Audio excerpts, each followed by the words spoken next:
How many of you know that you're in the right place today?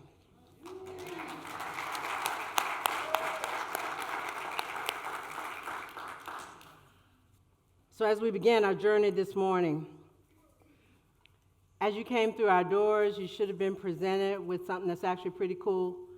I know, do it again. Yes. How many of you got a pack of seeds? Yes.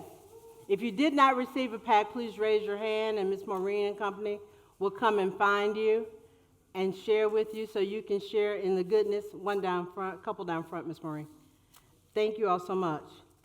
This morning, our leader, Reverend Maggie, is not with us this morning because young William has tested positive for COVID. So this morning, we wrap and we hold the Alderman Wagner family in our heart and in our prayers this morning. And we know that she will be watching us later, so we can't go too far off script, y'all, or I'll be in trouble. So this morning, as we began, I began with the knowing of my own, that the words of my mouth and meditations of my heart find themselves to be holy, holy, holy, and acceptable, first in my life and in your life as well. So this morning, when I think about where do I begin with the simple truth. I am an act of faith. I am an act of faith. This morning, we gather today to change our thoughts and thus change our lives. And the reason that I can say that I am an act of faith is because I know that I did not get here by myself or on my own. That the one who called my soul into being did so by faith. So that's how we get here. This is where we begin. So when I think about what does faith mean to me, I grew up, and I've shared with you all before, I was Baptist Methodist. So the definition of faith comes from Paul's letter to the Hebrews 11th chapter, the first verse. It says, faith is the substance of things hoped for, the evidence of things that are not yet seen. That's what I grew up hearing all my life. But let me tell you what my soul knew and knows today about the idea of faith, is that faith is an act of preparation. An act of preparation for the life that we say that we want. You see, if you think things show up in your life automatically, please see me following service because I need to get some of that. But I know that things show up in my life by faith. And I'll tell you how I know this to be true. It was during the early days of the pandemic that Kai and I decided we wanted to buy a home. And once we were clear, and that was the decision, I did a couple of things. I prayed, I purged, I packed, and I prayed again. Because I know that the universe is always listening. It didn't make sense for us to settle into the idea that here's what we're going to do, but then I started picking out paint samples for the place that I was living in. My actions had to follow my faith. So when you are living your life and you look around and you go, this is so not what I wanted, not what I intended, sometimes we have to go back and we have to check ourselves. And there are three ways that we do this in terms of how we live our faith. It's 3 steps. You have to get ready. You have to be ready. And then, beloved, stay ready. Can we say it together? Get ready. Be ready. And stay ready. You see, faith is what moves you from moment to moment, breath to breath, and glory to glory. Now, as much as I want to believe that you all think that UCFL is a spiritual filling station, you can just pull up, fill up, and get up out of here. I have checked every room, and I know that there is not a large mass of faith anywhere behind any of these doors. And believe me, I looked today, but I did find out that there was cake over in the other building. So all is not lost. But here is why I know that none of us got up this morning, got dressed, and came over here to get ourselves some faith. You already have faith. You're here because of your faith. I think about what my mom said to me. I'm the last of 4 children, and I'm the only one who left home. So she always said that with me, she got it right. And I was like, well, you had 3 times to practice and figure that out. But on the last morning before I left to go join the United States Navy, My mother said to me, she said, "You have been prepared." And I've just learned, being who I am, to let her get it all out.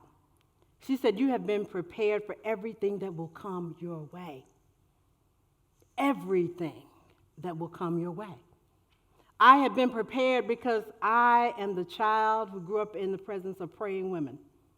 My mother had me at the age of 40 in the middle of the way back when, before medicine and technology and healthcare was what we know it to be today. But yet, here I am. They prayed me to be safe and to be whole, healthy, and well. I am an act of faith.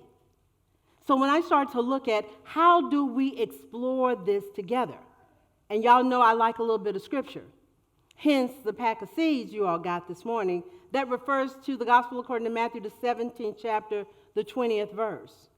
Now, before I do like the preachers of my youth and go straight to the 20th verse, I got to tell y'all what else happened in that chapter because some stuff went on. That is the chapter where the transfiguration occurred in the face of the disciples. That's also the chapter where the disciples heard for the very first time with their own ears the voice of God saying, "This is my son, whom I love." It freaked them out. They fell to their knees. Jesus said to them, he said, "Oh, come on, let's go. We got to go. We got things to do." They moved on through their journey of that day. They happened upon a crowd, and in that crowd was a man who wanted his son to be healed. Well, now, I call this the sacred do-over. He had already asked the disciples, "Can you heal my son?" And the disciples did the thing, said the stuff, and were in the way that Jesus had instructed. But the man's son wasn't healed. So they encountered him, and he said to Jesus, "Can you heal my son? I tried it with them. That stuff didn't work." He said yes. He did the thing, said the stuff. He was the way. And the young man was healed. Later on that day, they were carried on their walk. And the disciples said to him, "Yo, bro, we did the thing. We said the stuff. We carried ourselves in the way in which you had invited us to, but the thing did not work. What's up with that?" I can only imagine that Jesus chuckled and said, "It's because of your faith.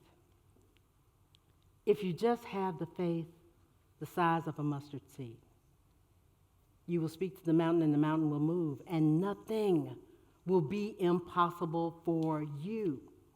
Now, are you all ready for some nothing being impossible for you? So let's take a moment and think about how this applies to our lives. Sometimes we have to get in the way back machine and go way back before we found power, practice, principles, and prosperity. We go way back to maybe the good old days. But when we go back to the moment where in our life it was more challenging than what we wanted, our path wasn't nearly as easy as we expected. And maybe there were circumstances and situations where you thought to yourself, there is no way through. Did anybody have moments like that besides me? Because life was real before I walked through these doors. Now it's just real good. And so now I invite you to take a breath and let the memory of that go. And say to yourself, that was then, and this is now. That was then, and this is now. Say it with me. That was then, and this is now. That is the truth, beloved. Now, because you have spoken those words, it is so, but also your words serve as encouragement to somebody who might still be at the precipice of any one of those things. But because you are here and because you say it is so, then it is so. Unity's co-founder Charles Fillmore wrote in Atom Smashing Power, he said, "Faith is the highest expression of belief and confidence." It doesn't get any better than that. The highest expression of belief and confidence, our faith. So if we think that faith is a Sunday morning experience, no. We have 6 whole other days to exercise our faith in the practice of our living. So this morning you say to yourself, "Kathy, what in the world is mine to do?" Know that your faith is your yes, your consent your consent to let your truth unfold, and to let the universe respond back to you according to your truth, and the things in which you seek, you know, they begin to manifest in your life. You see, that's the power. There's not a lot of divine surprise. The universe gives us what we ask for. I catch myself sometimes because I'll say something and I'm like, cancel. Do over, unclick, undo, do something. But not that. And so when we start to consider this, you have to hold in your space of consciousness that your faith is what stirs the waters upon which you walk. That it is your faith that calms the storms in your life. It is your faith that lets you see, walk, stand, and rise to any occasion that is your life. As much as I would love for you to be able to text me and say, Rev, I need your help because this is happening, and I could get right there, you have enough faith to turn it around in the way in which your heart desires. It is your faith, beloved, that does the work. So if faith is preparation for everything you want, everything, not just some things, not just the things that mama said or grandma said, everything that you want in this now moment. Beloved, I believe that when you have a little faith that nothing is impossible, and the mountains already know that you're coming, so they get out of your way. Now that's the life that I like living.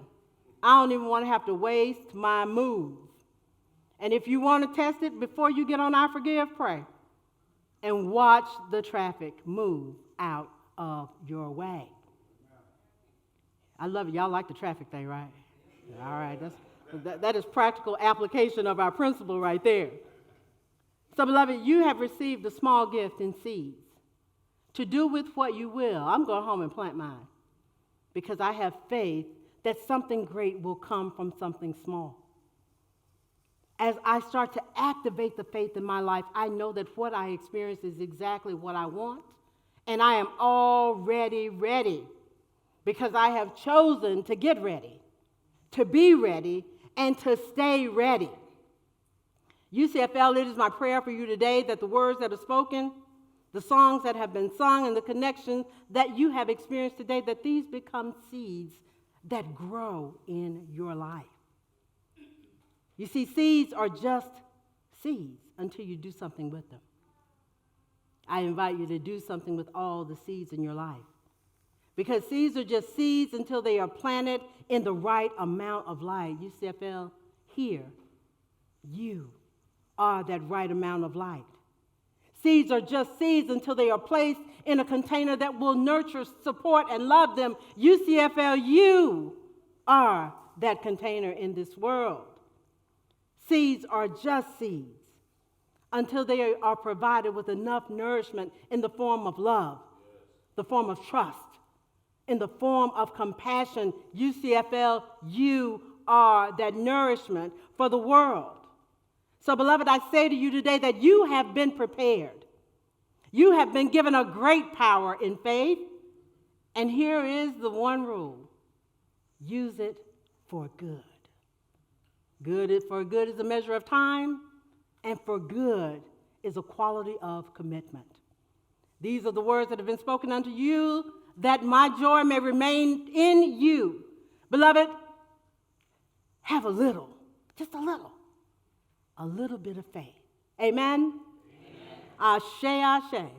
And so it is. Thank you, beloved. There's something that we need to do, and that is sit and pause on the words that we have heard today. To allow the words spoken to your soul to take root. They return to the root of the root, which is love. The love in me and the love in you.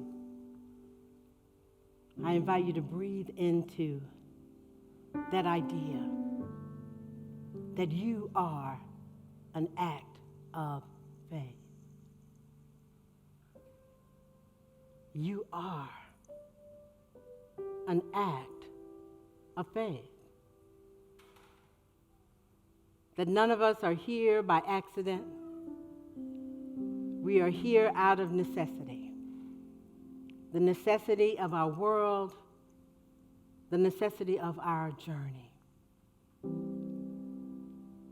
And when we show up in this place, we show up because we have been prepared for this experience.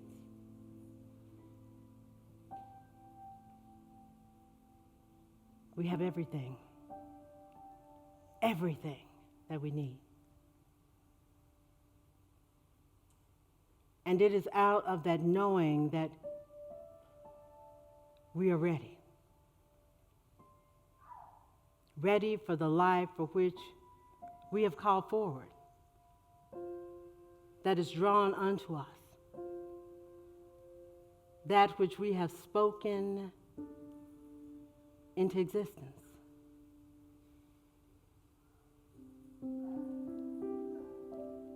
So we allow the truth of our being to draw to us more that is like that same truth of who we are.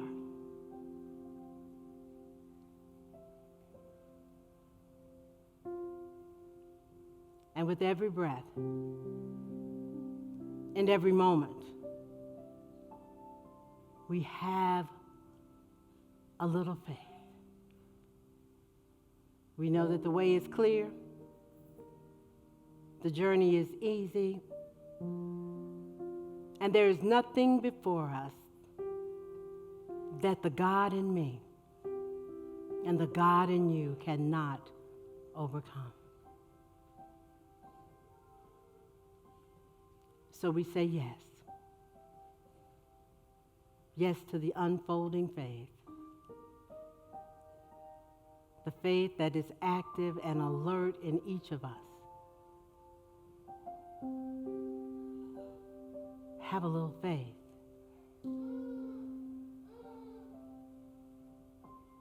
Have a little faith. The size of a mustard seed. And speak to the mountain. And allow it to move. And then we know that nothing is impossible. Nothing is impossible.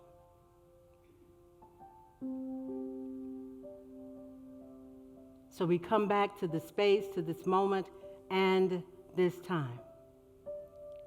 Bringing that knowing that nothing is impossible. Because we are ready. And from that knowing, I say, thank you, God. Thank you, God. Amen. Ashe, ashe. And so it is.